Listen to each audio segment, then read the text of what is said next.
Oh, in the immortal words of Jake Taylor, we got 161 of these left. Welcome back, everybody, to the Phightins Phinal Season 2 premiere with your boy Matty B here on the Edge of Philly Sports. And I am joined with a fine group of young men who are going to help me break down this game. Yeah, 11-7. 11-7, that's not how you want to begin your NL title defense, but it is what it is, and we're going to have an opportunity here to break things down. But what can you say? You got Jake DeGrom, Aaron Nola. What could you – I mean, that's what we wanted. That's the matchup you want to go for. And then we were able to hang 5 runs on DeGrom before kind of things just went off the rails in the bottom of the 4th inning. A whole bunch to get into. Help me welcome my main man, Al Zafiri. There on my left and my below me where he belongs is Pat from Ambler. Also, welcome to the show. Amadeo, he's joining us. He's also going to be part of the 2023 Phightins Phinal crew. Gentlemen, I'm going to start with Al. 11-7, not necessarily how you want to start a title defense. Al, are you overly worried 1 game in? They're done. These guys are bums. I'm over them. I'm done with this team. Just taking this shirt off and throwing. No, we say it all the time. Like, I think I was the most, which is hard to believe, the most level-headed guy last year, right before the whole fall apart. And everybody's like, "Oh, we're done. They're not going to make the playoffs. They're not going to do anything." I say, guys, there's a lot more baseball to be played. Let's see where health brings us. And I'm not going to start this game. It was like you said, it's not the way you want to start. But I kind of expected a little bump in the road, maybe not this bad. I mean, nobody expected with DeGrom and Nola on the mound to have an 11-7. If I said to you, I came from the future, said, "Yo, Matty, guess what? The Phillies put up 7 on the Rangers that first game." You'd be going, running to your bookie to put some shillings down because you think you're going to make a lot of money, but you'd be wrong. Yeah, no, you would be, and it's baseball. It is what it is, and there's 162 of them for a reason. I'm going to throw the next question over to you. Nola looked shaky in the first, kind of got it together in the second and the third. What in the heck happened to Aaron Nola in the 4th inning? I think he just completely hit a wall. Like, this is the thing that we've learned from Aaron Nola over his entire career in Philly. It's that he has, a lot of innings where he's absolutely spectacular. He's dotting corners. He's striking people out. And then for some reason, it hits just that 1 inning where he just hits a complete wall and it falls apart. And it just happened that he fell apart so badly and he looked so gassed. He lost the strike zone and everything. You just can't describe it. Now, yeah, it was really interesting to see and very puzzling. Obviously, it's not lost on the whole contract negotiation situation that broke down or shut down right before the season as the Phillies and Nola are trying to, I guess, barter an extension. Pat, let's look at this thing from the offensive standpoint. The Phillies did put 7 runs up, and 5 of them on Jake DeGrom, who, unfortunately, when I looked at this game before it started, was how in the heck did Jake DeGrom get traded from the Mets? But yeah, here we are facing him in the season opener. The healthy version of Jake DeGrom, unfortunately, too. But we put 5 runs up on DeGrom. Were you excited at that point, Pat? Did you think we're on our way to Fat City 1-0 after you put a 5 spot up on DeGrom and chase him after 3.5 innings? You know what, Matty Ice? When you look at this, right, the Phillies, on 4 out of the last 5 home opener or season openers, they win, right? They beat the they beat the Athletics 9-5. They took care of the they lost to the Marlins, but however, they took care of the Marlins prior to that, the Braves prior to that. Again, 4 out of 5. I usually feel good about season openers. Again, here we are rocking and rolling. You get Alec Bowen with a nice 2-run shot. You have guys contributing left and right. It's playing small ball, as you saw with JT Realmuto. However, like you say, you're rock and rolling, and then the Nola that we're holding a contract out on shows up, and this is where, like Al kind of alluded to, where you felt like this is the last game getting to a playoff series, and we choke up on Nola style, but. Yeah, I was feeling good, and then the Nola factor happened, and then bummer mode. You just go back in the bummer mode. You're looking for hope out of your bullpen, and then just let your heart break down. I mean, I've seen guys swinging outside pitches, first pitches, and then it kind of goes downhill. You know what will never go downhill, gentlemen? If you're ever in the need for some workman's compensation or motor vehicle accident, personal injury, or criminal law questions or concerns, Dave Cherry is the man to call. He won't give up 9 runs in the 4th inning. I promise you that. 610-565-0300 at www.cherryinjurylaw.com. Al, back to you.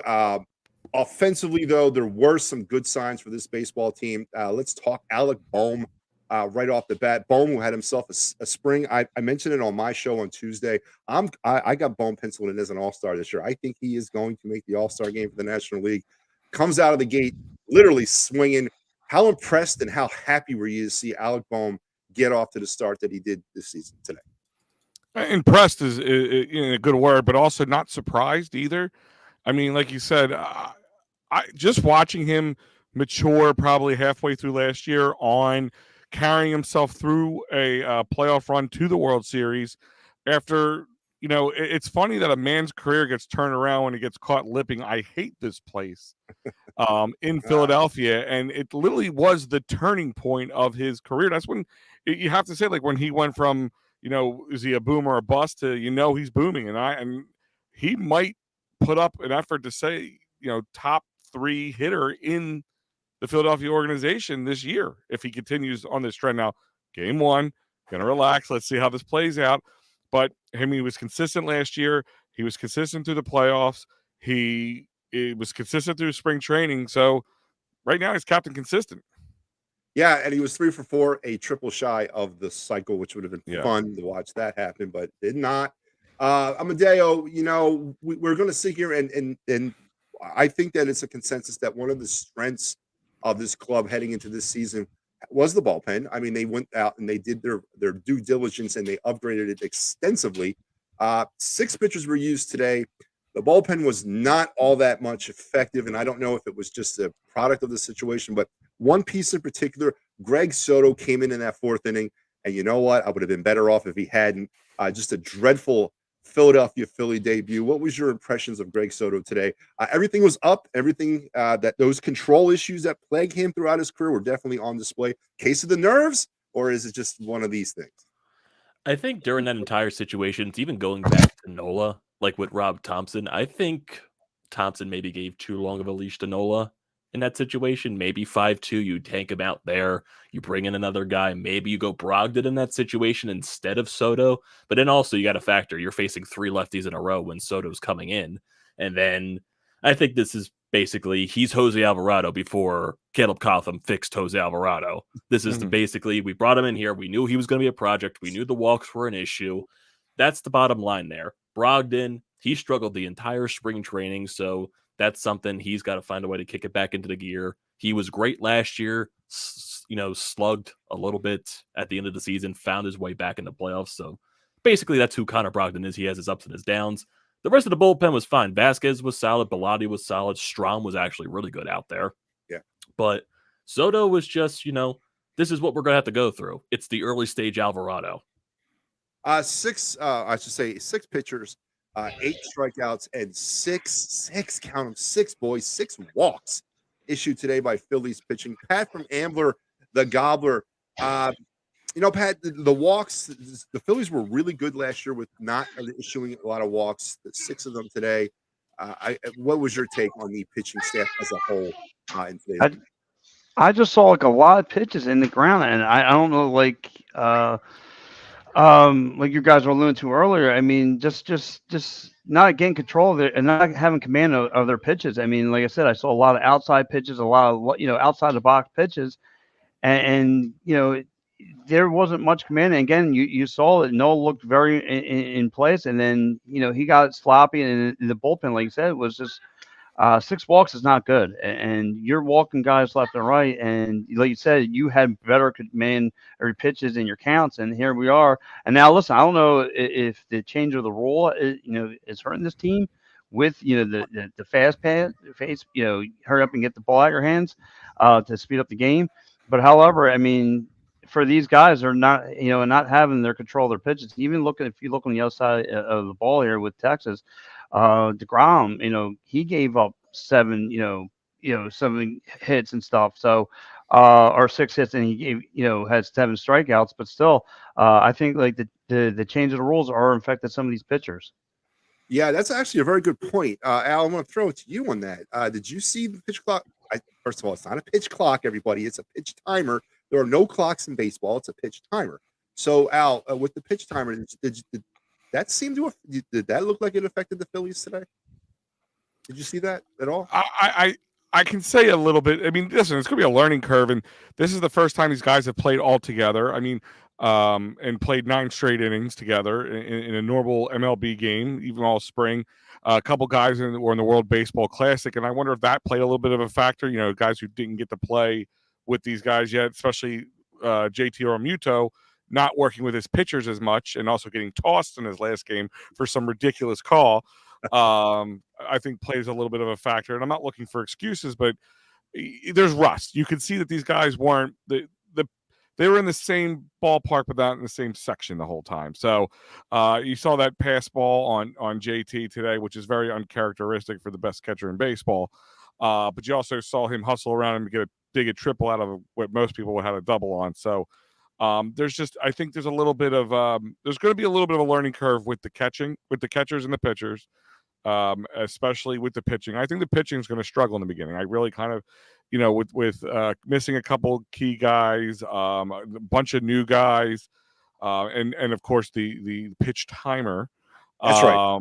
Yeah, I want to get it right. I don't want to get slapped by Matty B because I called a pitch clock. There's no clocks in baseball, man. Yeah, but I think there's a bit of a learning curve, and that's where you're going to see some rust. You're going to see some mistakes made, and we'll find out. It's if they can correct this quickly. That's what we want to see. Absolutely. And you know where you never see rust or mistakes made, and that's if you're looking for tickets and you go to the only ticket place in town to go to, and that's Sherry's Tickets Town. Visit them at www.sherrystickets.com. Family owned and operated since the year before I was born in 1946. Great prices, no hidden fees on sports, concert, and theater venue tickets. Save an additional 10% once you enter the promo code of EOP10. And then listen, if you're looking to travel like the pros, look no further than Philly Sports Trips. Look at all this stuff. We got that trip coming up to the Bronx here next week. It's going to be an outstanding cold, but you know what? It's good baseball. And then if you want to head on down to the draft in KC and get in there with the enemy and kind of just churn things up for the Eagles, you look no further than Philly Sports Trips. And then a trip out to Denver for a twofer, Union and Phillies, and then a trip across the pond to London and Leeds. Check out some Union soccer on Memorial Day week, May 24th and May 30th. Amadeo, I'm going to throw it down to you. The Phillies last season averaged 8.5 strikeouts a game. They got off to a auspicious start in 2023. I don't subscribe to analytic thinking that strikeouts are now an acceptable part of the game. I never will. I'm an older guy. I will never accept strikeouts as part of the game being acceptable. Today, the Phillies struck out 13 times. Is that a stat that's alarming to you, or do you fall on that? You know what? It's analytics now. It's not that important. I think I fall more towards the analytical side. That's just the generic way that baseball is played. You're more for less average. You're more for power. People are more prone to striking out. Hey, Trey Turner's one of the best players at baseball. He strikes out a lot too. He swings and misses. We know Schwarber's going to strike out a lot. When he's not going, he's eventually going to get hot. Not worried about that. Nick Castellanos. June. Yes, it is. Nick Castellanos struck out 3 times. He had a couple of good swings too. I think that's just, the factor. It's opening day. You also went up against DeGrom. He's going to strike out people regardless of how good or bad he is pitching. So I think that factors into it as well. So I think overall it's just the opening day. Rust. Yeah, well, I mean, again, I disagree. I think it's a stat that needs to. I think it's a product of undisciplined hitting and undisciplined coaching, and I understand the analytical approach here, but I never will accept striking out as acceptable. And I'm just, when you strike out, you do nothing. You don't move runners. You don't drive runners in. You do nothing at the plate. So that's just, I guess we can agree or disagree on that. But you're right, though. I do agree with your points about what might have been the reasoning. Gentlemen, let's look at the scoring real quick. There's a lot of it, so I'm going to go through it fast. Phillies did get on the board first in the second inning. Alec Bohm with his first home run of the season, a 2-run jack to drive in Nick Castellanos, 2-0 Phillies. Then they would continue to build on that in the third. Trey Turner with a triple. man, the Phillies ran the bases very aggressively in their opening game. We'll talk about that in a second. Marsh would score on that play, 3-0 Phillies, and then Turner would score on DeGrom's wild pitch to make it 4-0. On to the fourth inning, Brandon Marsh with a double to left, scoring Alec Bohm, 5-0. And then here come the Rangers in that vaunted 9-run fourth inning. Heim would double in Seager and Garcia to make it 5-2, and then Grossman would homer a 3-run jack, tie things up at 5. Lowe would reach on an infield single, scoring Smith and make it 6-5 Rangers. And then Simeon would score on the pass ball. Garcia then would knock in Lowe to make it 9-5. Finally, the bleeding was over in the fourth. In the fifth, the Phillies would try to get back into it. Alec Bohm with the single to center, making it 6-9. And then Bamboo Brad Miller, baby, with the 2-run jack in the fifth inning to make it 11-6. And then Derek Hall would round out the scoring with a ground out. 11-7 is your final. Let's talk about the base running. Al, I'm going to throw it up to you on this one. I really have never seen the Phillies as aggressive as they were on the base paths today. Is that indicative of the presence of Trey Turner, or is that, what do you make of that? I think it's indicative of what Major League Baseball was trying to do when they made these bigger plates or bigger bases. Like, I think the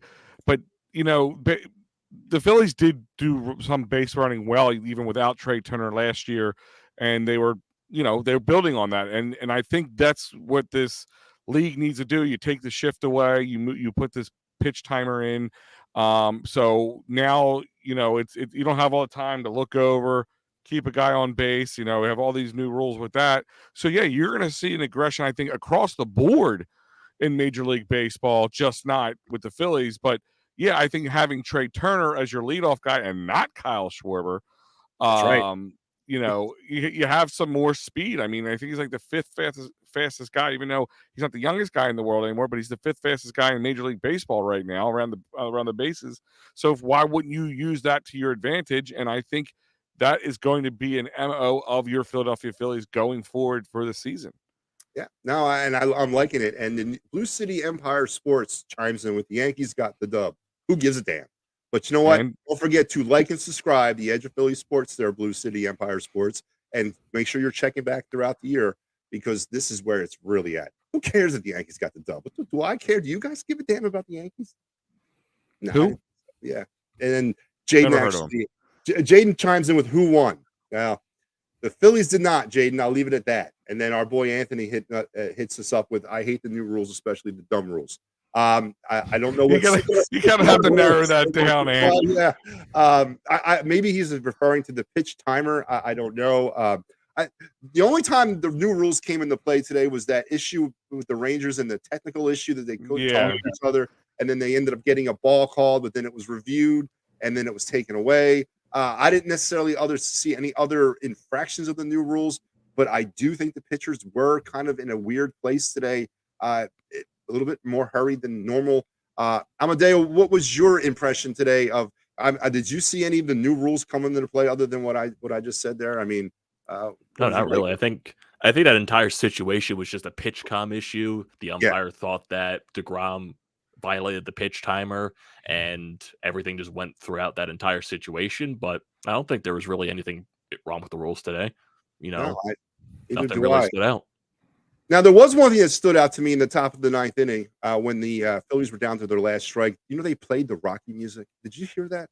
Yes. Did anybody else hear that? The Rocky music being played by the Rangers? What is that, man? That wasn't the best idea. I mean, they're trying to troll us. It would have been poetic if they somehow came back and won that. Yes. And what you played the Rocky music, that would have been the storyline of Major League Baseball today. Man, Anthony also says, the microphone's in the hats. I agree. Okay, that's what he was referring to. So he's talking about having the pitch. The pitch is called by the microphones versus throwing a sign down. I guess is that what I'm trying to figure this out. That's one of those new old rules. I mean, that's been in play now. What's third year doing that? I think it is. Yeah, right? I mean, they used to just use it when guys were on second. I think they're using it all the time because they're using it because of the pitch timer. The pitch timer has cut down their time, so instead of sitting there throwing signs down, they can, agree or disagree on the thing a little bit quicker while the guy's still coming to the plate. So, I thought it was trash. That's what I thought it was. Well, that did too. That did make a difference too. But if you remember, they were only using it really on second base. Like they Yeah. really wouldn't pull it out until somebody was behind them. Yeah. No, you're right. All right, gentlemen, we've reached the stage of the show where we're going to talk a little bit about some of the peak performers. Pat, I'm going to throw it down to you. Give me your offensive player of the game and why. Alec Bohm. Alec Bohm set the tone this game. He continued through with a double. He's been my guy through last year too. I mean, I know a lot of people were on the Kyle Schwarber train, but for the reason why this team had great success, and I've been on the Alec Bohm train. He's been, a lot of people look for the long ball. He's been great with the small ball, and again, you saw it today. Set a tone by going long ball, and then obviously with the double. He's been playing very, very well today. That's my guy. Yeah, it's my guy all season. I called it. I'd say all-star. Mhm. And it's saying a lot for me. I was not a big Alec Bohm fan. Can I Al, tell you who? Go. no, go ahead. No, can I tell you who wasn't my guy? Kyle Sure. Schwarber. Kyle Schwarber going 0-5 at the plate. Al, we see that. We've seen that before. Yeah. Then he comes back and he hits 3 home runs and all is forgiven. The sky's still blue. I mean, that's not going to change. No. Let me ask you this though, gentlemen, and I'll throw this open to anybody. How do you like where he's batting in the lineup? Second. I mean, why is Derek Hall cleaning up, and why is Kyle Schwarber in the 2-hole? I'll start with Al. What is your philosophy around that? I mean, I don't know if this was an appeasement because he liked leading off because he was a big hit producer throughout the years, figuring if Trey Turner gets on the base, his solo home runs turn into 2-run jacks. Yeah. And I think that's the thought process. I don't understand putting Derek Hall again in the 4 spot. I understand he has the power, but he's unproven. I would have probably. I'm looking at this lineup right now. Alec Bohm, the fact that Alec Bohm, now I know they're trying to break up some of the left-handers, right-handers, and moving him down, but I would have probably had him up. I would have had Derek Hall. I would have probably swapped places with him and Derek Hall.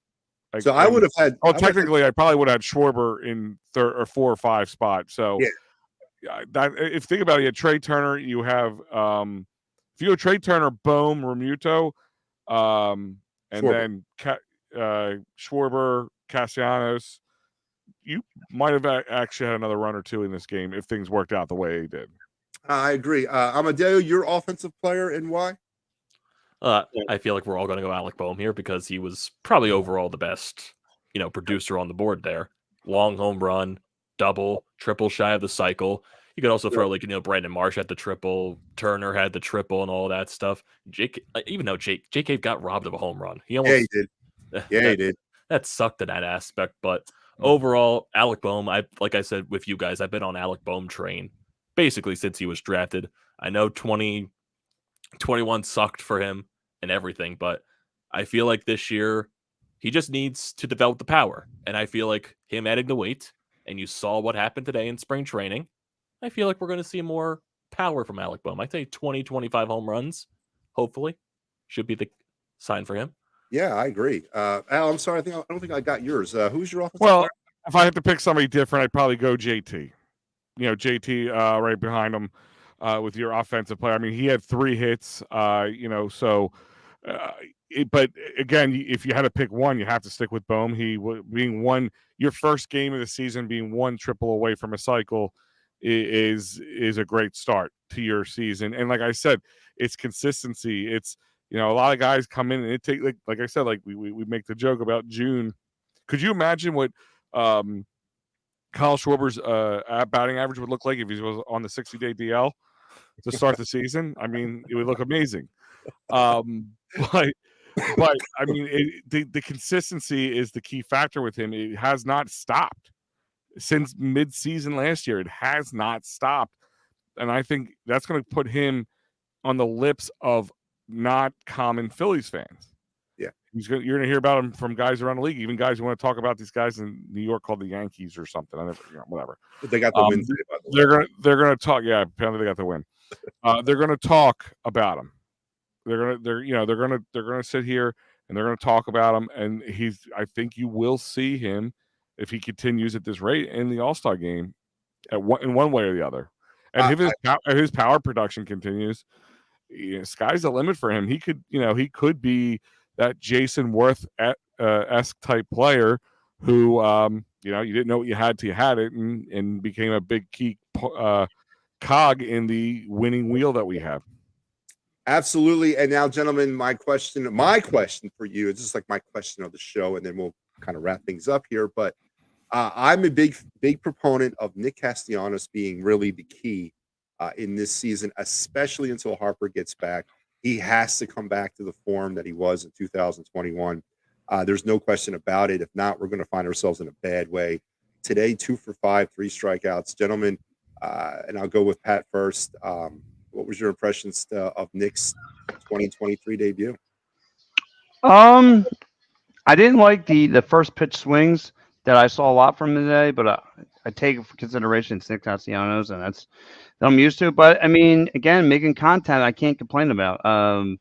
You know, he got a few, like I said, he hit 3 times, right? So you can't complain about that. So he had a double that was really nice. He came up. So I mean, his opening debut has been nice. So no complaints out of me for Nick Castellanos. Amadeo, what was your impression of old Nicky Bats today? I would say we saw the good side and the bad side of Nick Castellanos. Of course, he's going to swing and miss at that outside slider. It's just, you know, bread and butter with him at this point. It's just too obvious that he's going to. But, you know, he had a nice, you know, laced a double down the line. He had a nice single. So basically what I've said from the beginning of the year before, you know, the whole Rhys Hoskins injury and everything like that, that if Alec Boehm and Nick Castellanos found ways to, you know, if Castellanos just bounced back and get you at least 25 home runs, the Phillies are going to do a lot of damage this year. Now, without Rhys, Boehm and Castellanos really need to provide a lot of the extra stuff that's missing from Hoskins. And Castellanos is really the important factor there because he's done it in the past. Last year was probably one of his worst seasons of his career. And he just really needs to find a way to get that, you know, I wouldn't say his contract year form, but at least, you know, a 25 home run production, 280 average. Yeah, 13 home runs ain't going to cut it for me this year, especially without Harper in the lineup. And as you mentioned, with Rhys gone for the year, which, of course, I'm not really overly that upset about. But, Al, what was your impression of Nick today? Well, like I told you before the season started, he's going to be a big key cog here of them continuing, not just from picking up production for lost guys, but I just don't think you're going to see the same Nick Castellanos that you saw last year. I think, you know, he just had a down year. That happens. The up and down of the season, a shortened spring training made a difference. But what I saw today is we saw production, and that's what we want to see.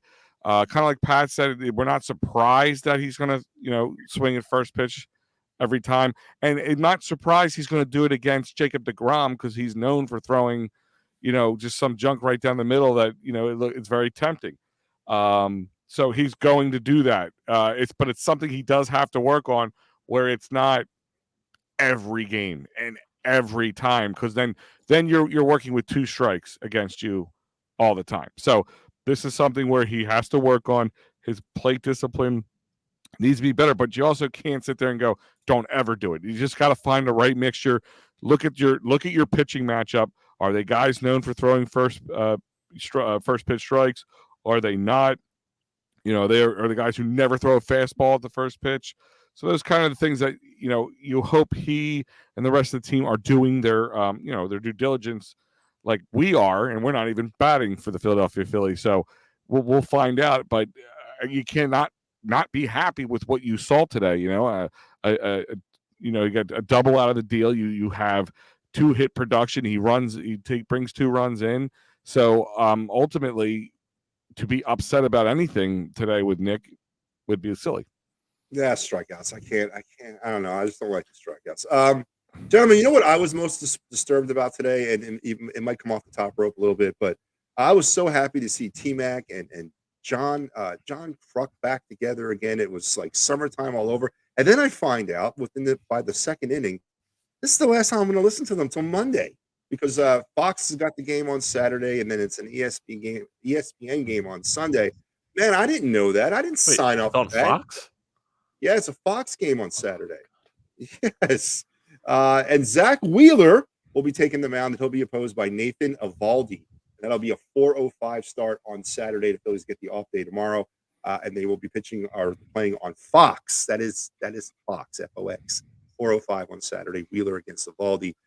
Gentlemen, before we say goodbye, let's kind of fill in the folks out there what they're looking at here. Of course, this is the second season of the Phightins Phinal, and we are going. It's not going to be just me today, or the rest of the season. Actually, I am happy to be announcing that Big Al, Pat from Ambler, Amadeo is going to be joining me, and then we also have maybe two other people that might be joining. Mike Laro.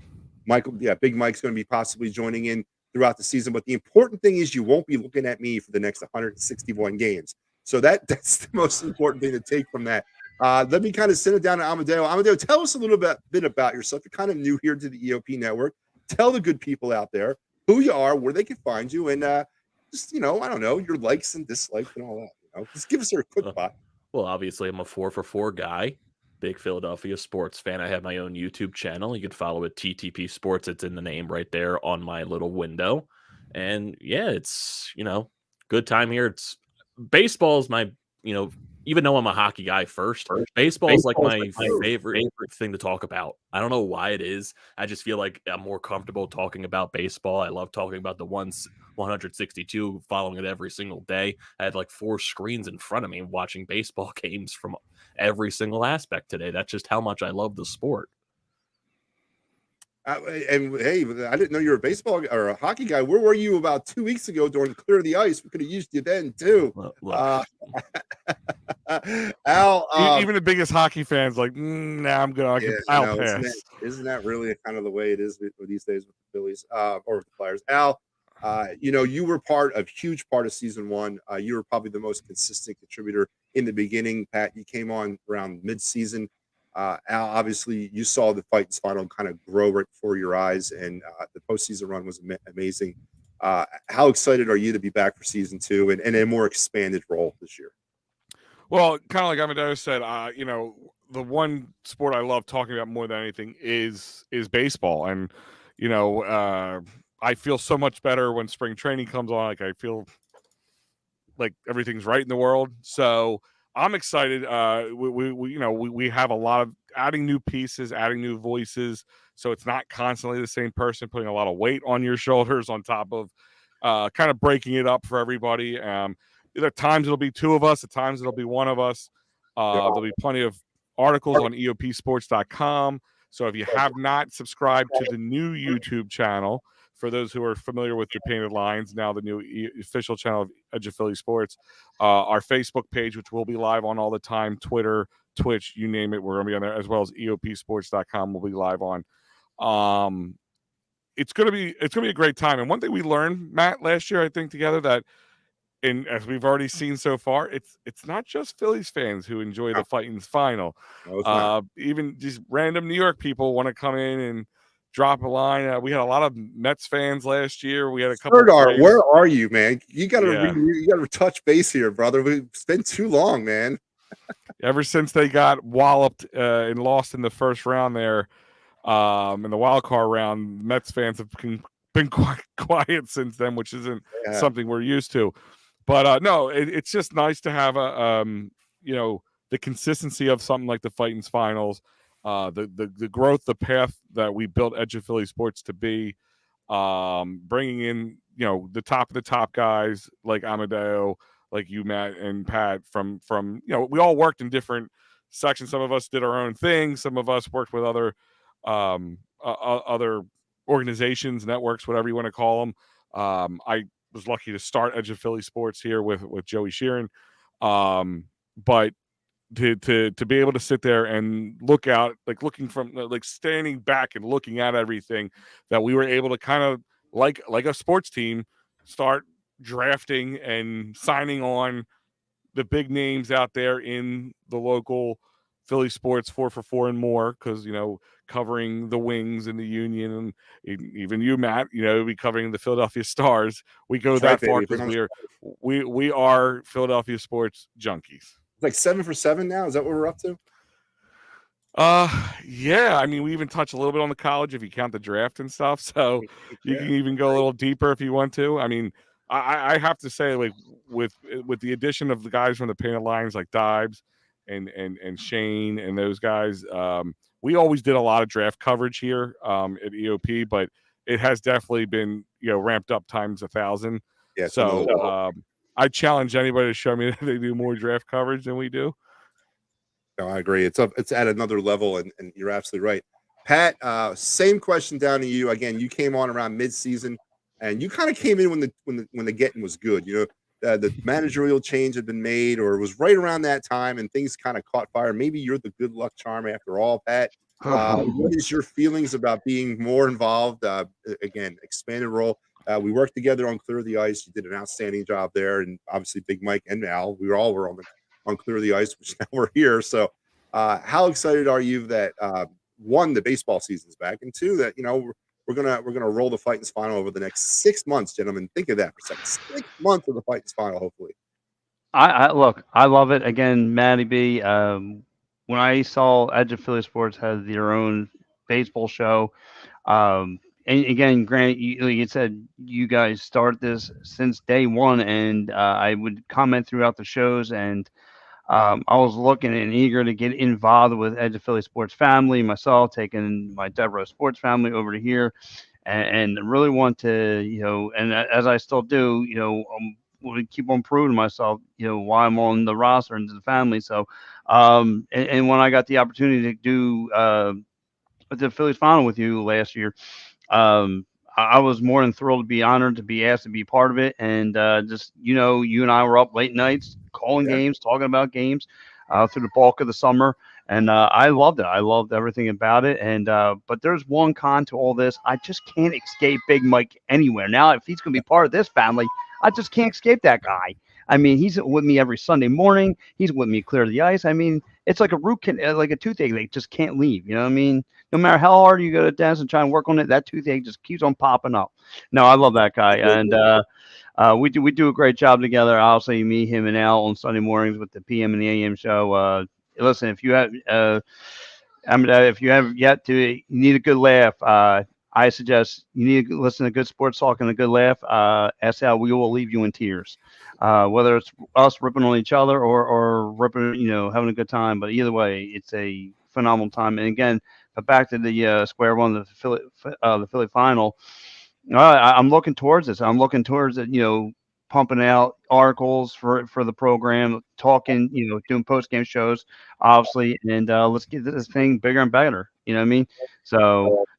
I mean, hey, look, you were the Batman last year. Now you got yourself a Justice League. You know what I'm saying? So let's just keep Absolutely. That's a rolling. good way to look at that, Pat. And also, for those of you who are looking for the perfect place to go and watch a Phillies, Sixers, Flyers, Union, Wings, Stars, the draft. What else can I throw in there? I think I got it all. If you're looking for a place to go watch any of that, look no further than Dolan's down there in the heart of Delaware County.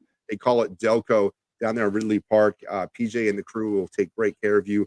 They got Quizzo, music, great times, memorabilia giveaways. Apparently, they got good food. I keep hearing about it. I have yet to taste it. I'm starting to think it's like a unicorn, but one day, hopefully, I'll get to taste some of that great food. But go pay PJ a visit down there at Dolan's in the heart of Delco in Ridley Park. And here's basically the aforementioned EOP lineup. We've talked about it and gushed about it enough, but here it is in black and white or red and blue. It's live content every day. This is just the live stuff, folks. There's articles, there's shorts, there's TikTok things. There is nothing that we're not covering here on the Edge of Philly Sports. So there is your week or what's left of the week in advance. Gentlemen, it is obviously an honor and a privilege for me to be back with you, to be part of this show again for year number 2. Before we sign off, let's go around the room real quick. Al, I don't think I've heard this from you yet.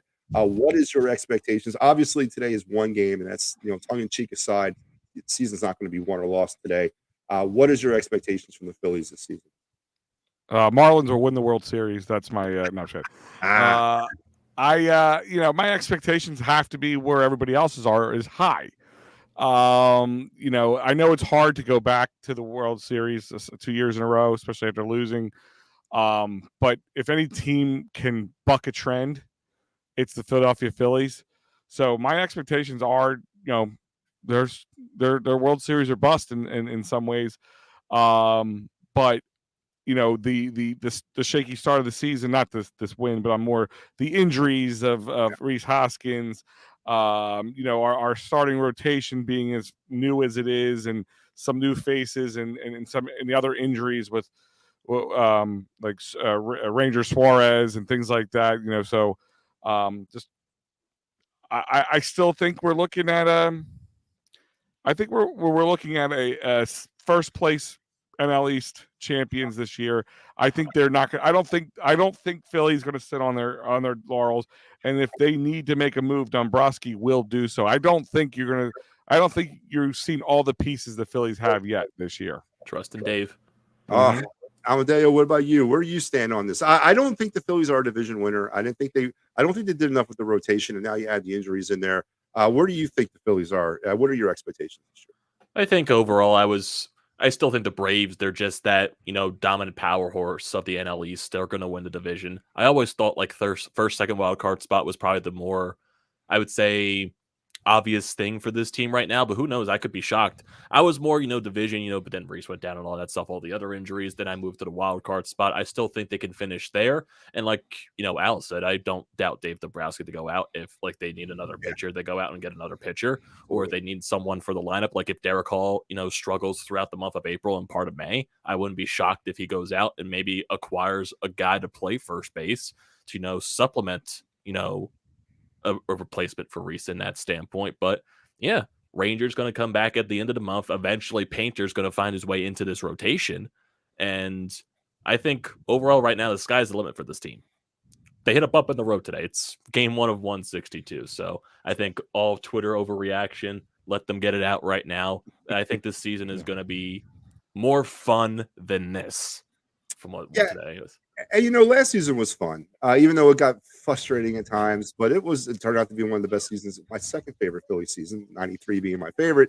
Pat, down to you. What are your expectations of the Phillies this year?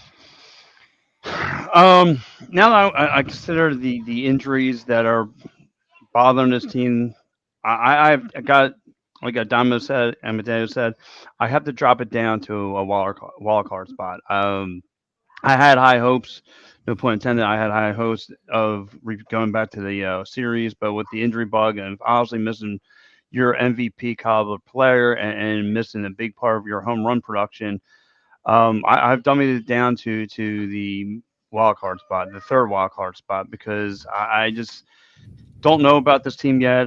Just seeing some of the bumps in the road today, the lack of your home run production, and get both compared with Derek Hall, if it's going to be a permanent move with, Schwarber going, both of them combined went 0 for 9 today. Not a great start. So I threw that into the X factor as well. But yeah, that's where I have them at right now, is that second wild card spot. Or third wild card spot, I'm sorry.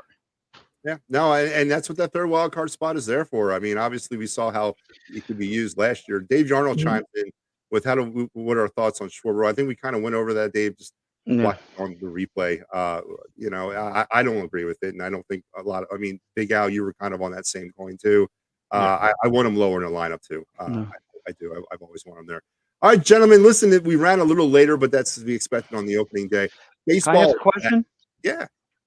Well, I mean, now with the new schedule, though, we don't start seeing the Mets until late May. I mean, do you think, though, we can benefit from this? We're not going to see the Braves and the Mets who punished us last year so much. I mean, can we benefit from that? Well, I'll take that. Listen, that what we saw today maybe is not a microcosm. It's a sample size, whatever you want to call. I don't care. I don't know. I know the NL East, especially the Braves and the Mets, they really kind of gave us, they put it to us this year, and we handled the competition last year. But now we're dealing with teams like, the Rangers, the Yankees. I'm concerned a little bit about, as Amadeo mentioned a little bit, the rotational issues with the injuries, and no Hoskins, no Harper. It's going to be an interesting couple months. And I know you can't win a season in April and May, but you might be able to lose one. And that's what I'm really concerned, that the Phillies don't dig themselves in a hole. They can tread water. I'm not looking at the Mets as that, that factor. Gentlemen, I don't know how you feel about it, but I just need this team to kind of stay above the waterline until some help can arrive. Amadeo, I'll start with you on that. What do you think about that aspect of the schedule potentially benefiting the Phillies?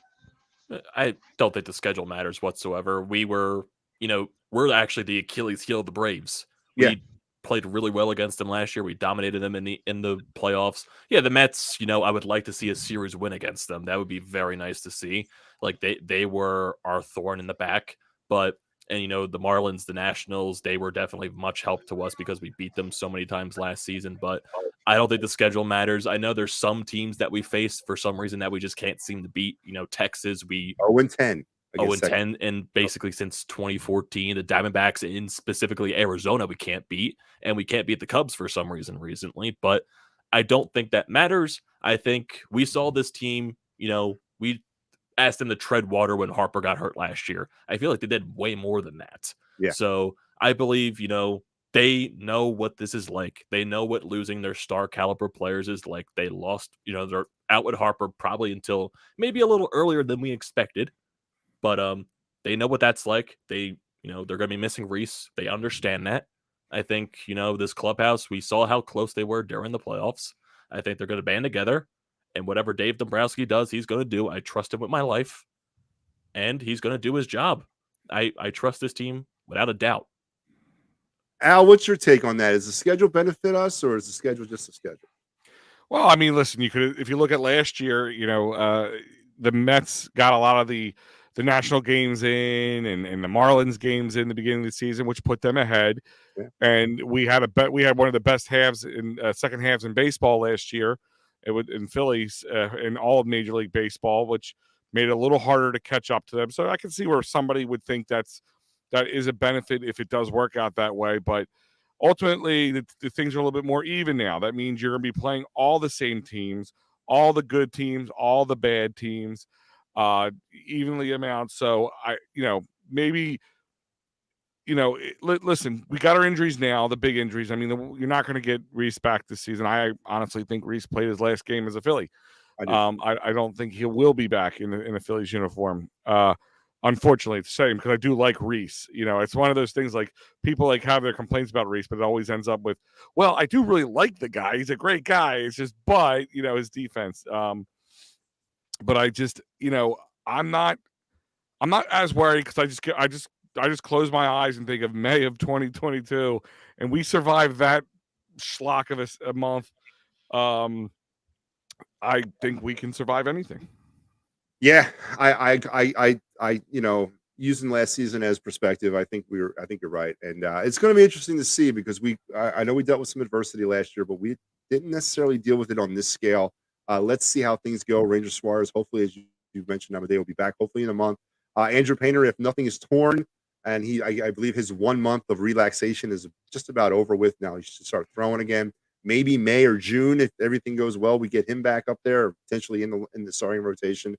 And Derek Hall, I have a feeling Derek Hall is going to work out. He may not be what Rhys Hoskins was, but I think he'll work out eventually. Kyle Schwarber's Kyle Schwarber. You're going to get these 0 for 5 nights. You get them a lot from him, but then he hits 3 home runs in a game, and everybody forgets about it. It's what Kyle Schwarber is.